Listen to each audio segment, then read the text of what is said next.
John 4:23 says, "Yet a time is coming, and has now come, when the true worshipers will worship the Father in spirit and truth, for they are the kind of worshipers the Father seeks." Jesus said this to the woman at the well. Who was she? She was a Samaritan woman, and she's probably about 5'7", had brown hair, maybe a little darker skin. No, maybe not. Who knows? But it doesn't really matter. She was a Samaritan woman, and they didn't really like the Jews, and the Jews didn't really like them. And so this would have been a situation that she wouldn't have been comfortable with a Jewish man, and wouldn't have really known why he was there with her. Why do you think people worshiped God on mountains? If I had to guess, it had something to do with their religion, which maybe they felt closer to God on a mountain. Maybe the mountain had some sort of natural significance. How is worshiping in spirit and truth more important than the place someone worships God?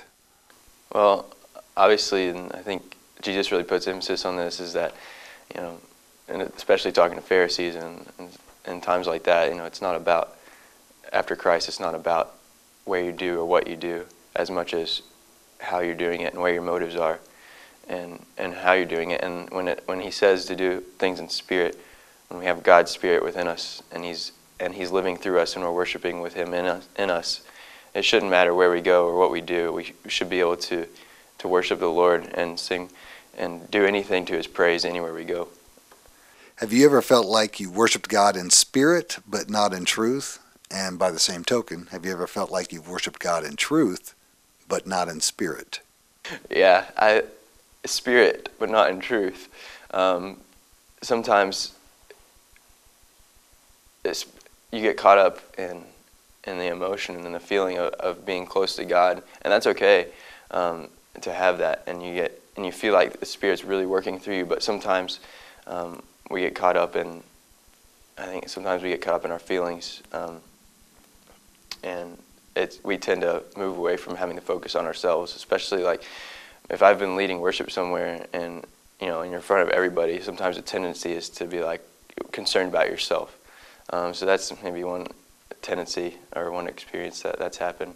And then the other side of the coin is worshiping in truth but not in spirit, especially in times of doubt in my life, when I felt like God is is distant and not near me in any way, when I feel like I don't know Him and He doesn't make any sense at all to me. Those are times when I have to fall back on what Scripture's told us and what Christ has revealed to me in the past, to trust what He's done in my life and what I understand from Scripture, and to fall back on those things and trust, even though I can't feel God, He's still there, and I'm still worshiping Him, and I still have this truth in my heart of who He is to us. Why do you worship God? I think worshiping God is the purpose of our lives, and it's why we were created, to bring glory back to Him. And I think we find ourselves in Him when we understand that there's something bigger than us. It gives us purpose, and when we find that there is satisfaction in taking the focus off of yourself and finding meaning in something that is not you and is not of you, and bringing glory back to that thing and allowing it to take precedence over everything else in your life, no matter what it's relationships or your job or things you do or ideas, whatever it could be. When God takes that place in your life and He is your ultimate satisfaction and your ultimate joy, I think that's the most beautiful state of worship that we can find.